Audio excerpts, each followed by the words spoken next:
जय श्री सीताराम। आज हम रामायण के प्रसंग से जुड़ा हुआ एक अनोखा राजा दशरथ जी के बारे में जानेंगे। अयोध्या के राजा दशरथ एक बार भ्रमण करते हुए वन की ओर निकले। वहां उनका सामना बाली से हो गया। राजा दशरथ की किसी बात से नाराज होकर बाली ने उन्हें युद्ध के लिए चुनौती दी। राजा दशरथ की तीनों रानियों में से कैकेयी अस्त्र शस्त्र एवं रथ चालन में पारंगत थी। अतः अक्सर राजा दशरथ जब कहीं भ्रमण के लिए निकल जाते तो कैकेयी को भी अपने साथ ले जाते थे। इसलिए कई बार वह युद्ध में राजा दशरथ के साथ होती थी। जब बाली एवं राजा दशरथ के मध्य भयंकर युद्ध चल रहा था, उस समय संयोगवश रानी कैकेयी भी उनके साथ थीं। युद्ध में बाली राजा दशरथ पर भारी पड़ने लगा। वह इसलिए क्योंकि बाली को यह वरदान प्राप्त था कि उसकी दृष्टि यदि किसी पर भी पड़ जाए तो उसकी आधी शक्ति बाली को प्राप्त हो जाती थी। अतः यह तो निश्चित था कि उन दोनों के युद्ध में हार राजा दशरथ की ही होगी। राजा दशरथ के युद्ध हारने पर बाली ने उनके सामने एक शर्त रखी कि या तो वे अपनी पत्नी कैकेयी को वहां छोड़ जाएं, या रघुकुल की शान अपना मुकुट यहाँ पर छोड़ जाए।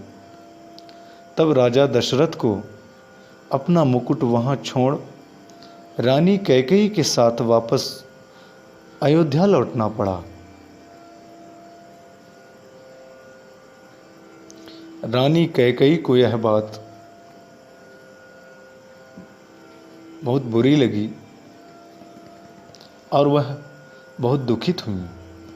आखिर एक स्त्री अपने पति के अपमान को अपने सामने कैसे सह सकती थी। यह बात उन्हें हर पल कांटे की तरह चुभने लगी कि उनके कारण राजा दशरथ को अपना मुकुट छोड़ना पड़ा। वह राजमुकुट की वापसी की चिंता में रहती थी। जब श्री राम जी के राज तिलक का समय आया, तब दशरथ जी व कैकेयी को मुकुट को लेकर चर्चा हुई। यह बात तो केवल यही दोनों जानते थे। कैकेयी ने रघुकुल की आन को वापस लाने के लिए श्री राम के वनवास का कलंक अपने ऊपर ले लिया और श्री राम को वन भिजवाया। उन्होंने श्री राम से कहा भी था कि बाली से मुकुट वापस लेकर आना है। श्री राम जी ने जब बाली को मारकर गिरा दिया, उसके बाद उनका बाली के साथ संवाद होने लगा। प्रभु ने अपना परिचय देकर बाली से अपने कुल के शान मुकुट के बारे में पूछा था। तब बाली ने बताया, रावण को मैंने बंदी बनाया था। जब वह भागा तो साथ में छल से वह मुकुट भी लेकर भाग गया। प्रभु, मेरे पुत्र को सेवा में ले लें। वह अपने प्राणों की बाजी लगाकर आपका मुकुट लेकर आएगा। जब अंगद श्री राम जी के दूत बनकर रावण की सभा में गए, वहां उन्होंने सभा में अपने पैर जमा दिए और उपस्थित वीरों को अपना पैर हिलाकर दिखाने की चुनौती दे दी। रावण के महल के सभी योद्धा ने अपनी पूरी ताकत अंगद के पैर को हिलाने में लगाई, परंतु कोई भी योद्धा सफल नहीं हो पाया। जब रावण के सभा के सारे योद्धा अंगद के पैर को नहीं हिला पाए तो स्वयं रावण अंगद के पास पहुंचा और उसके पैर को हिलाने के लिए जैसे ही झुका, उसके सर से वह मुकुट गिर गया। अंगद वह मुकुट लेकर वापस श्री राम जी के पास आए।